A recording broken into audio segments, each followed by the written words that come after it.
Today I'm looking at part 18 of my magazine game collection. And starting right off, I have Strategy and Tactics number 205. It is called The Second Boer War, The Struggle for South Africa, 1899 through 1902.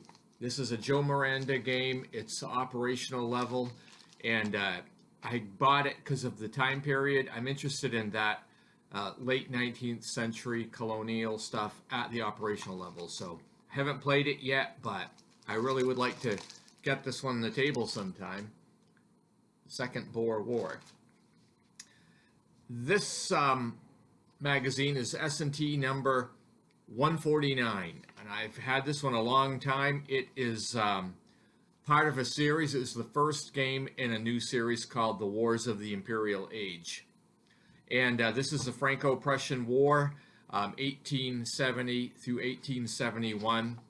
I have a newer game on this topic called On to Paris, which covers the same thing, but is a lot more complicated game, and I haven't played that one yet.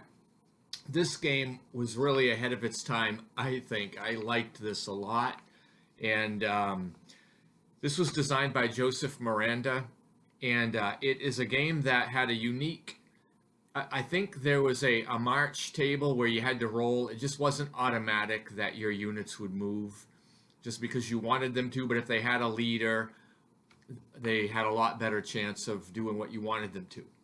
And the combat was handled very interesting. There are 10 combat chits with a different readings on the chits that you pull out. And depending on whether you're doing a siege or a combat, you pull the chit out to find out what the result of the combat is. And so there are a number of different results buried in those 10 chits, but you always are pulling 1 out of 10 out of the cup to see what you get for a random result. It was very innovative, and I thoroughly enjoyed this game. And Franco-Prussian War, it's probably the best one of the Wars of the Imperial Age series, I think. Interestingly, the next game I have here is S&T 167. This is the second entry into that same series, Wars of the Imperial Age. This is the Austro-Prussian War of 1866. I don't think this game situation was quite as interesting as the Franco-Prussian War was. It was still good. I enjoyed this quite a bit, and it was designed by Joseph Miranda again, and it was in, I think this was his peak time of coming up with new, fresh ideas, and it was a fun time with Joe Miranda's stuff.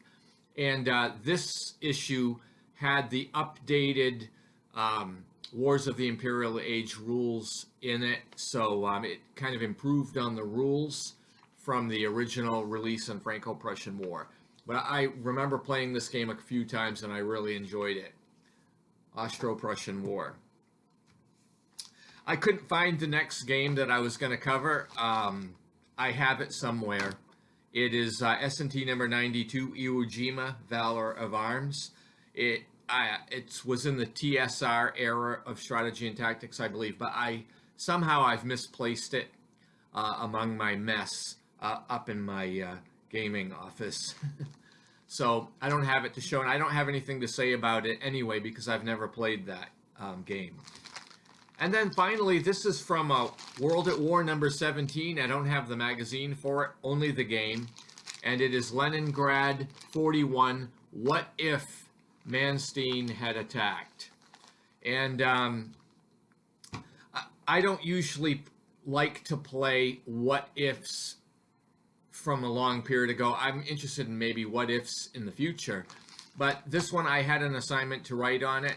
And this game was designed by Joe Miranda. I actually liked the game. I was pleasantly surprised I liked it. And it has all kinds of, special chrome in it. One that just stands out to me that I thought was so funny was using the subway systems. I forget what they call them in Russian, but, so you could have a unit at a subway station and it could pop up in another part of the city. I think it was subways. Anyway, it was quite a good game. I wrote an article for Moves Online on Leningrad 41 What If. So anyway, I enjoyed playing this, and I probably would play it again sometime. I don't know if I'll ever make a video on it or not, but anyway, thank you for watching part 18 of my magazine game collection. Have a great day.